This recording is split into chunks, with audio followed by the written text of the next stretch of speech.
Magandang Araw, sa inyo, mga mag-aaral, ng Tagaytay, mabuti ang araw.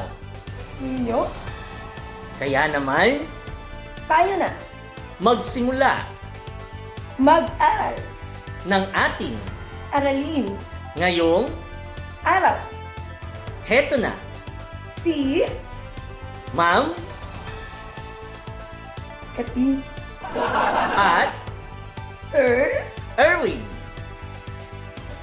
ang inyong guro, sa araw, na ito, ito ang klase, ng mga magagaling, at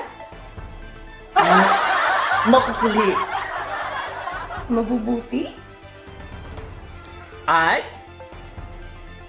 maliligaw.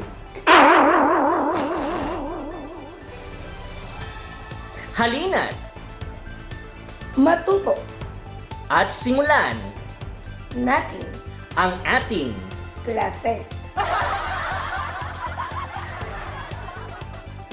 na kabutihan ano nga ang ibig sabihin ng kabuti. kabuti.